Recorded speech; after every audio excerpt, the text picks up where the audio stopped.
So இதில் வந்து side join பண்ணுறதுக்கு நம்ம வந்து இப்போ கை ஜாயின் பண்ணி வச்சுருக்கோம். அந்த கை இருக்கிற பீஸை வந்து இப்படி சேர்த்து பிடிச்சிக்கோங்க. ஸோ இது கை சேர்த்து பிடிச்சிங்கன்னா உங்களுக்கு வந்து அந்த ப்ளவுஸோட ஃபுல் ஸ்ட்ரக்சர் வந்துடும். ஸோ இப்படி பிடிச்சிக்கோங்க. பிடிச்சிட்டு கரெக்டாக அரேஞ்ச் பண்ணி வச்சுக்கோங்க. வச்சு ஃபஸ்ட்டு வந்து நம்ம கை மார்க் பண்ணணும். கை வந்து எந்த அளவு இருக்குது அப்படின்னு பார்க்கணும். அதுக்கு நம்மளோட மெஷர்மெண்ட் ப்ளவுஸ் எடுத்துக்கலாம். மெஷர்மெண்ட் ப்ளவுஸ் எடுத்து அதுலேயும் அந்த மாதிரி கை இருக்குல்ல, அந்த கையை எடுத்துக்கலாம். ஸோ கையை எடுத்து கரெக்டாக இந்த ஃபோல்டும் ஒன்றா இருக்க மாதிரி வச்சுட்டு இங்கே எந்த இடத்துல கம்ப்ளீட் ஆகிருக்குதோ அங்கே வந்து ஒரு மார்க் போட்டுக்கலாம். நான் இருக்கிறத விட ஒரு 1/4 இன்ச் அதிகமாகவே போட்டுக்கிறேன். உங்களுக்கு சேம் மெஷர் வேணும் அப்படின்னா சேம் போட்டுக்கோங்க. நான் கொஞ்சம் லூஸ் வேணும் அப்படிங்கிறதால ஒரு 1/4 இன்ச் அதிகமாக போட்டிருக்கேன். ஸோ இந்த மார்க் ஃபஸ்ட்டு போட்டுருங்க. இந்த மார்க் ஃபஸ்ட்டு போட்டுட்டு இங்கே வந்து நம்ம ஆல்ரெடி வந்து கட் பண்ணும்போதே நாச் போட்டு வச்சுருக்கோம். ஓகேவா? ஸோ இந்த நாச் வந்து இந்த மார்க்கோட ஜாயின் ஆகிடணும்.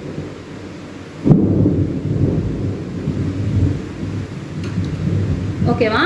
இது மட்டும் தான். இப்போ இவ்வளோ தூரம் தான் நம்ம கரெக்டு. இது வந்து நம்ம சும்மா மார்க், அதாவது ப்ளவுஸ் கட் பண்ணும்போது போட்ட லைனு. ஸோ இதை நம்ம ஃபாலோ பண்ணக்கூடாது. இந்த வரைக்கும் தான் இப்போ நம்ம ஃபாலோ பண்ணியிருக்கோம். நெக்ஸ்ட்டு பார்த்தீங்கன்னா வேஸ்ட் ரவுண்டு பார்த்துக்கணும். ஸோ வேஸ்ட் ரவுண்ட் பார்க்குறதுக்கு ஃபஸ்ட்டு வந்து பேக்கை வந்து இப்படி தனியாக எடுத்து இப்படி ஃபோல்ட் பண்ணிக்கோங்க.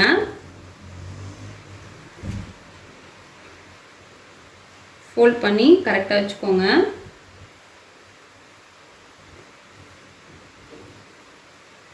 அதே மாதிரி மெஷர்மெண்ட் ப்ளவுஸோட பேக் சைடையும் நம்ம கரெக்டாக ஃபோல்ட் பண்ணி வச்சுக்கலாம். இதில் எந்த சைடு ஃபோல்டிங் இருக்கோ அதே சைடு ஃபோல்டிங் வர மாதிரி எக்ஸாக்டாக வச்சுக்கலாம்.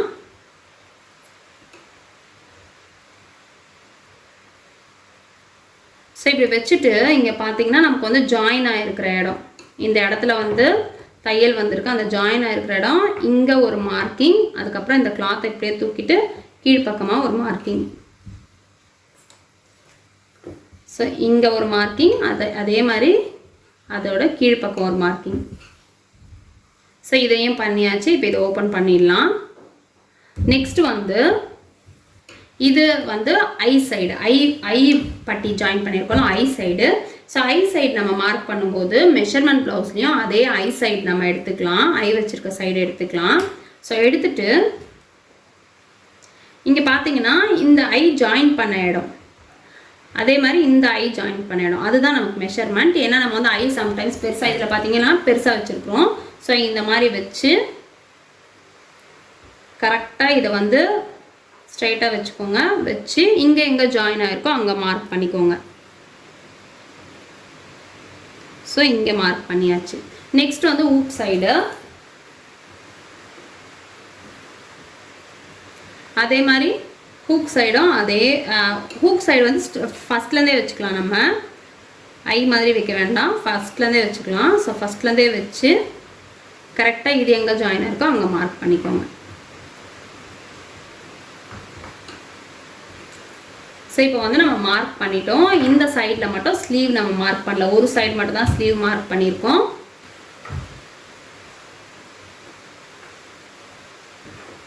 இவ்வளோ தான். இப்போ நம்ம மார்க் பண்ணிட்டோம். இப்போ எல்லாமே நம்ம ஜாயின் பண்ணிடலாம். ஸோ ஜாயின் பண்ணுறதுக்கு இப்போ நம்ம எப்படி மார்க் பண்ணோமோ அதே மாதிரி அந்த கிளாத்துங்களை கரெக்டாக வச்சுக்கலாம்.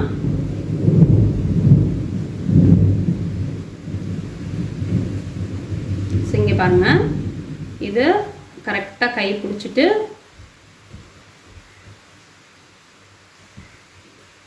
இப்போ இங்கே தான் வந்து நம்ம ஸ்லீவ் மார்க் பண்ணியிருக்கோம். வேஸ்ட் ரவுண்ட் பார்த்தீங்கன்னா இங்கே வந்திருக்கு. ஓகேவா? ஸோ இங்கே வந்திருக்கு. ஃபஸ்ட்டு வந்து இந்த ஆமோல் கிட்டேருந்து நம்ம இந்த லைனை ஃபஸ்ட்டு எடுத்துகிட்டு வந்துடலாம். ஒரு க்ராஸாக ஒரு லைன் போட்டுக்கோங்க. பட் இங்கே வந்து நீங்கள் இது ஸ்டிச் பண்ணுறதுக்கு முன்னால் நம்ம வந்து கீழே இருக்கிற மார்க்கிங்கையும் பார்க்கணும். ஸோ கீழே இருக்க மார்க்கிங் பாருங்கள், கீழே வந்து இங்கே இருக்குது மார்க்கு. ஓகேவா? ஸோ அப்போ நம்ம என்ன பண்ணணும் அப்படின்னா, இந்த கிளாத் இருக்குல்ல, இந்த கிளாத்தை வந்து இப்படி எடுத்துகிட்டு வந்துடணும். ஏன் நமக்கு இந்த டிஃப்ரென்ஸ் வருது அப்படின்னா, நான் வந்து வேஸ்ட் ரவுண்டு கிட்ட கிளாத் கட் பண்ண, அதாவது கிராஸ் எடுக்க மாட்டேன். நீங்கள் பார்த்துருப்பீங்க. ஸோ கிராஸ் எடுக்க மாட்டேன், ஏன்னா நமக்கு வந்து ஷார்ட்டேஜ் வரும். ஸோ நீங்களும் வந்து முடிஞ்ச அளவுக்கு வேஸ்ட் ரவுண்ட் கிட்ட கிராஸ் எடுக்காதீங்க. லாஸ்ட்டாக கம்ப்ளீட் பண்ணதுக்கப்புறம் நம்ம வந்து கட் பண்ணி எடுத்துக்கலாம். ஸோ இப்போ பார்த்தீங்கன்னா இந்த மார்க்கிங் இங்கே இருக்குது. அதுக்கேற்ற மாதிரி இந்த பேக் பீஸை நான் இப்படி எடுத்துகிட்டு வந்திருக்கேன். எடுத்துகிட்டு வந்துட்டு தையல் அப்படியே நம்ம எடுத்துகிட்டு வர வேண்டியது தான். ஒரு சிலருக்கு தோணும் இது ஸ்டிச் ஆகணும் நேராக தானே வரணும், நேராலாம் வராது. நமக்கு வந்து பாடி ஷேப் இருக்கிறவங்களுக்கு கண்டிப்பாக இப்படி ஸ்ட்ரைட்டாக வரக்கூடாது. வந்ததுன்னா வந்து ஃபிட்டிங் கரெக்டாக வராது. ஆமோல் கிட்ட வந்துட்டு அப்படியே கொஞ்சம் கொஞ்சமாக குறைஞ்சி வரும். ஏன்னா நம்மளோட பாடி ஷேப் பார்த்தீங்கன்னா நம்ம செஸ்ட்டுக்கு அப்புறமா வரும்போது ஃபுல்லாக இப்படி வருது இல்லை. ஸோ அந்த மாதிரி வந்ததுனா தான் நமக்கு வந்து ஃபிட்டிங்கும் நல்லாயிருக்கும். ஸோ இப்படி தான் வரும். ஸோ இப்போ வச்சு நம்ம ஸ்டிச் பண்ணிடலாம்.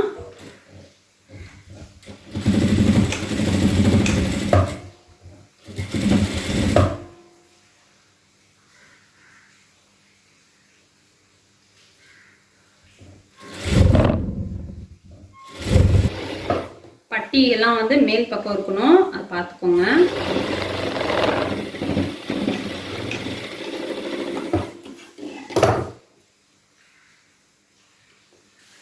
இப்போ வந்து நம்ம ஒரு தையல் போட்டாச்சு. இங்கே நான் ஓப்பன் பண்ணி காட்டுறேன் பாருங்க. நம்மளோட ஆமோல் பார்த்தீங்கன்னா எந்த அப் அண்ட் டவுனும் இல்லாமல் ஸோ கரெக்டாக இருக்கும். நம்ம அதை வச்சு கரெக்டாக அட்ஜஸ்ட் பண்ணி ஸ்டிச் பண்ணணும். இப்படியே வந்து ஒரு 1/4 இன்ச்சு தள்ளி தள்ளி இன்னும் 2 தையல் போட்டுக்கலாம்.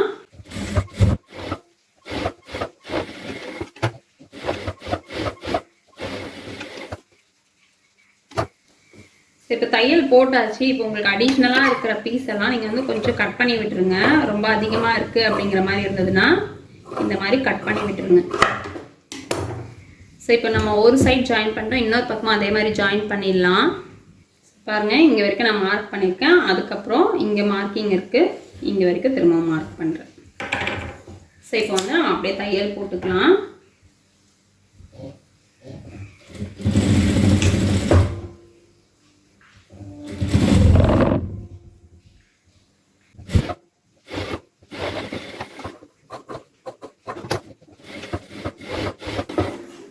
ஸோ இந்த பக்கமாக நான் தையல் போட்டாச்சு. கொஞ்சம் அடிஷ்னல் பீஸை கட் பண்ணி எடுத்துடலாம்.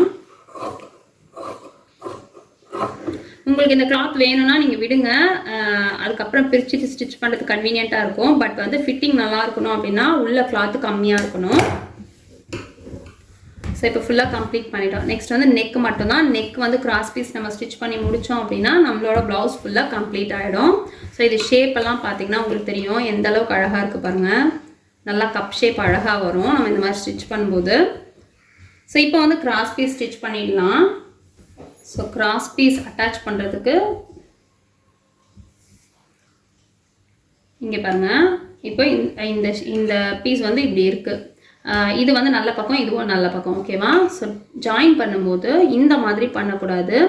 இந்த நல்ல பக்கமும் ஃபேஸ் பண்ண மாதிரி இருக்கணும். அதே நேரத்தில் இந்த ஷேப் வந்து ஆப்போசிட்டாக வரணும். ஸோ இப்படி இருக்குல்ல, இதை வந்து இப்படி வைக்கணும்.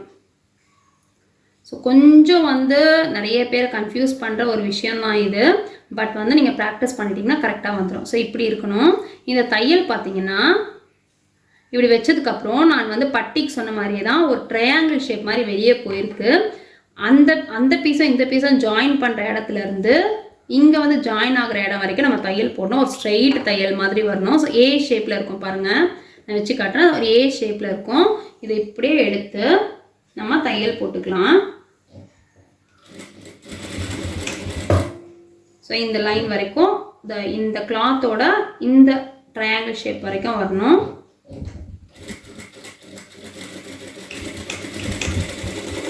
ஸோ இப்போ நான் தையல் போட்டுட்டேன். இப்போ பாருங்கள், இந்த ட்ரையாங்கிள் மாதிரி இருக்கிறத மட்டும் லைட்டாக ட்ரிம் பண்ணிடுறேன். இந்த பக்கம் இருக்கிறதையும் ட்ரிம் பண்ணிடுறேன். இப்போ நம்ம ஓப்பன் பண்ணி பார்த்தா இந்த பீஸ் வந்து ஸ்ட்ரைட்டாக இருக்கும். ஸோ பார்த்தீங்களா, தெரியுதா?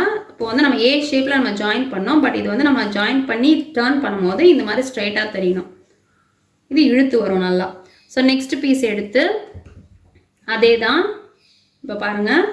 இது வந்து ஃபஸ்ட்டு செக் பண்ணிக்கோங்க. இந்த 2 மெஷரும் ஃபஸ்ட்டு கரெக்டாக இருக்கான்னு பார்த்துக்கோங்க. அது கரெக்டாக இல்லாமல் நீங்கள் இப்படி தையல் போட்டிங்கன்னா உங்களுக்கு அப் அண்ட் டவுன் வரும். ஸோ இப்போ பார்த்தீங்கன்னா கரெக்டாக தான் இருக்குது. இப்போ இதை நான் இப்படி ஆப்போசிட்டாக வைக்க போகிறேன். ஸோ ஆப்போசிட்டாக வச்சு அந்த ட்ரையாங்கிள் ஷேப் வர மாதிரி வச்சுக்கோங்க. வச்சுட்டு நம்ம தையல் போட்டுக்கலாம்.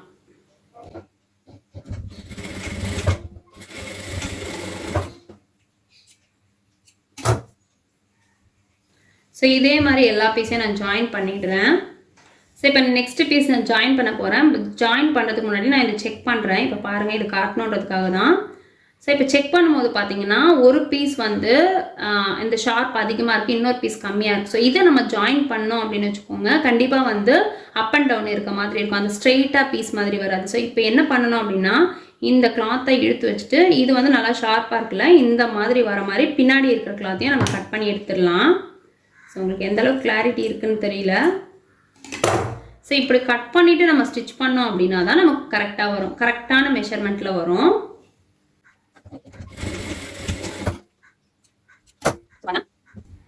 மற்றதெல்லாம் நான் ஜாயின் பண்ணிடுறேன்.